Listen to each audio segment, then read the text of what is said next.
안녕하십니까. 조선일보경제부의 박사기자 방현철입니다. 오늘은 위클리 위즈와 글로벌 경제의 주요 이슈를 다뤄보는 시간을 마련했습니다. 위클리 위즈 팀의 곽창렬 기자와 방지윤 인턴 기자를 만나보시죠.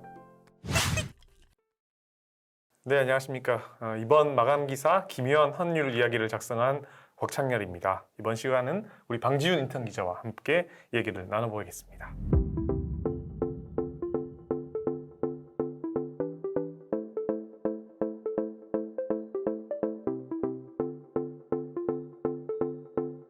그러면 일단 환율이 뭔지, 그리고 이 시점에서 환율을 언급하게 된 이유에 대해서 설명을 좀 해주세요. 환율 어렵죠.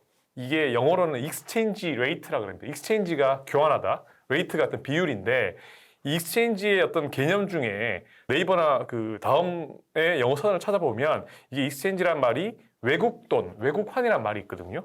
그리고 레이트란 말에 비율 말고 이 값이란 말이 있습니다. 그러니까 이게 가격, 그러니까 외국 돈의 값. 우리가 가장 흔하게 쓰는 돈이 뭐죠?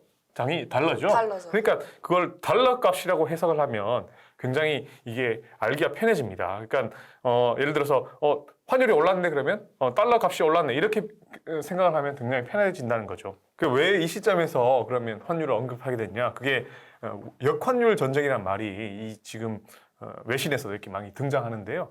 그 이유가 이제 전 세계적인 물가 상승이 있잖아요. 물가 상승을 잡기 위해서 각국이 이제 역환율 전쟁에 나서게 됐다. 그러면 역환율 전쟁이 일어나고 있다고 하셨는데 네네네. 그럼 그게 무슨 의미고 왜 일어나고 있는지 설명을 좀 해주세요. 예, 그걸 알기 위해서는 먼저 환율 전쟁을 먼저 알아야겠죠, 그죠? 그러니까 뭐 우리가 교과서나 뭐 각종 뭐 어떤 상식책을 보면 환율이 오르면 수출이 늘어난다, 그리고 수입은 줄어든다. 그렇기 때문에 무역 수지가 개선된다. 그런 말을 수도 없이 많이 들었을 텐데요. 이게 무조건 맞는 건 아니지만, 그래도 일반적으로는 이게 이제 맞는 경우가 많기 때문에 각국이 무역 수지를 개선하기 위해서 환율을 이렇게 띄워왔죠. 역사적으로 보면 미국이 1980년대 보면 금리를 한 21%가 올렸는데요. 그 당시에 미국이 물가가 엄청 높아서 그렇게 금리를 올렸는데, 그러다 보니까 미국 달러 가치가 독일이나 일본, 프랑스 같은 나라에 비해서 막 50%나 치솟으면서 무역 적자가 1,300억, 무려 164조 원이 났습니다. 그러다 보니까 이거 도저히 못 참겠다. 그래서 이제 독일, 그 당시에 이제 되게 선진국이죠. 지금도 선진국이겠지만 독일과 일본 같은 나라, 선진 4개국 나라를 자기네 나라로 불러들입니다. 그래서 재무장관과 중앙은행 총재들을 뉴욕 플라자 호텔에 불러들여서 약 20분 만에 야, 니네 돈가치 빨리 올려. 그래서 무역 수지를 개선해 보겠다고 했는데, 그래서 그 다음부터 달러 가치가 2년 후에 무려 30% 떨어졌고요. 독일하고 일본이 오랜 기간 이제 불황을 겪게 되는 거죠. 그러니까 이렇게 환율 전쟁이 벌어졌는데 이게 정반대로 간다. 그게 이제 역환율 전쟁이 되는 거죠. 그러니까 이제 지금까지 이 달러에 비해서 자국 통화를 떨어뜨려서 내가 정말 내 물건 많이 팔아보겠다 이렇게 했던 게 환율 전쟁이었다면, 이게 정반대로 우리 돈값을 올려서 물가를 한번 낮춰보겠다. 이게 바로 역환율 전쟁에 나서는 형국입니다. 네, 그러면 이런 일이 왜 일어나는 걸까요? 그렇죠. 물가 폭등한 것을 환율로 잡겠다는 그런 계산인데요. 모든 나라는 수출하고 수입해서 이제 물건을 들여오는데, 아무래도 수입해서 들어오는 물건 가격이 낮으면 당연히 물가가 낮아지겠죠, 그죠? 그러니까 이렇게까지 해서 이제 환율을 물가를 한번 잡아보겠다, 그런 계산인 거죠. 그러면 수출이 타격을 입지 않나요? 그렇죠. 근데 그렇게 생각할 수도 있는데 지금은 이제 수출보다는 물가가 더 중요하다고 판단하는 거죠. 특히 이제 수출이 예전만큼의 그렇게 중요치 않다는 것도 지금 나오는 이야기인데요. 왜 그러냐면, 예를 들어서 지금 폰 쓰잖아요. 애플이나 삼성 폰을 쓸 텐데 그 폰 쓸 때 이 가격 조금 더 싸다고 해서 우리가 나 이거 써야 돼 이런 생각 안 하죠, 그죠? 차라리 딱 보고 품질이 정말 좋구나. 품질 좋은 걸 찾는 거지. 옛날만큼 우리가 어릴 때 형광펜 보고 하나 요거 10원짜리가 더 싸니까 요거 산다 이런 상황이 아닌 거죠. 그러다 보니까 환율보다는 수출은 그렇게 신경 쓰지 않고 지금 급한 이 물가를 한번 잡아보자 이런 식으로 나가는 거죠. 제가 한 업체를 취재를 했었는데요. 그 외에도 이제 원자재를 들여와서 다시 재가공해서 수출하는 이런 기업들이 있는데, 이 원자재 값이 달러 값이 올라가다 보니까 엄청나게 고통을 받고 있는 거죠. 알루미늄 원자재가 인고트라는 게 있는데요.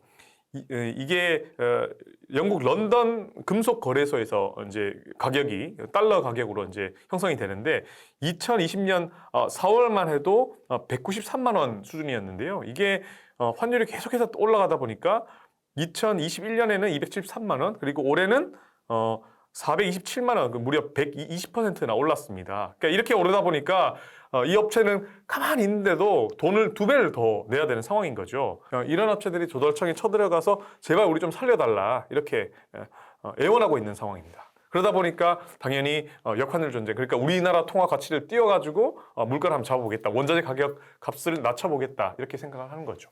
그러니까 이 업체가 살아나려면 결국은 환율이 떨어져야지, 그래서 우리나라 돈값이 올라가야지 그나마 들여오는 그 인고트 값이 줄어들잖아요. 그래서 이게 필요한 거죠.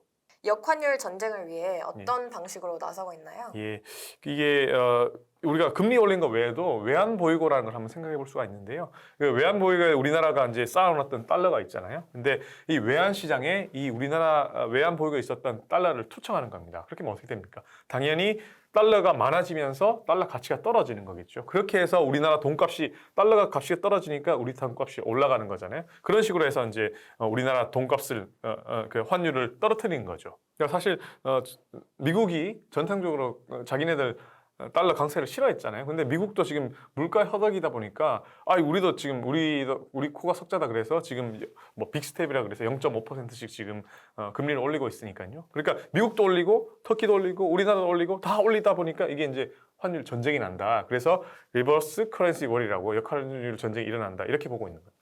환율이 오르면 수출에 좋다는 공식은 더는 통용이 되는 게 아닌가요? 그리고 역환율 전쟁이 그러면 계속 될 것 같나요? 그렇죠. 그거를 이제 대학 교수님들이 몇 분한테 여쭤보니까 절대 알 수는 없지만 그래도 역환율 전쟁 이거 오래 가지 않을 거라는 사람들이 되게 많은 게, 그 이유가 웬만한 나라는 전부 다 이제 수출로 먹고 사는데 내수가 안 되잖아요. 그러니까 내수가 되는 나라 러시아나 지금 전쟁하고 있는 러시아나 뭐 중국 이 정도밖에 말고는 전부 다 수출로 먹고 사는데 영원히 이렇게 통화 가치를 띄워서 수출로 먹고 살 수는 없다. 그렇기 때문에 이거 얼마 안 간다는 이야기 하시는 분도 있었고요. 실제로 그리고 우리나라도 이제 외환 보유고 지금 이야기를 했었잖아요. 계속해서 외환 보유고에서 달러 꺼냈으면 또 경제 위기가 온다. 그것 할 거 아니다. 이렇게 이야기하는 사람들이 꽤 많았습니다. 그래서 이게 물가가 급등하면서 나타나는 현상이지 이게 오래 갈 거라고 보는 그런 분은 그렇게 많이 없었습니다. 그럼 이번 기사를 마무리하면서 꼭 전하고 싶은 말이 있을까요? 예, 방송하면서도 헷갈리잖아요. 저도 지금 이제 환율이 올라갔다 내렸다 지금 계속 헷갈리는데 결국은 이걸 어떻게 그 조합을 잘 해야 되냐. 통화 가치를 올렸다가 낮췄다가 외환 보유고를 높였다가 낮췄다가 결국은 정부 당국이 해야 될 일인데요. 그만큼 어렵다 보니까 뭐 이 환율에 대해서 쉽게 이렇게 어떤 발언을 내놓거나 정부가 그러진 않는 것 같습니다. 그래서 이 제목이 기묘한 환율 이야기였잖아요. 그렇죠? 우리가 어려운 개념이긴 하지만 꾸준히 한 번씩 나올 때 잘 살펴보고 그다음에 방 기자도 환율은 달러 값이다. 요 단어 하나 알고 갔으면 좋겠습니다. 네, 지금까지 위클리 비즈팀의 곽창렬, 방지윤이었습니다. 네, 여러분 감사합니다.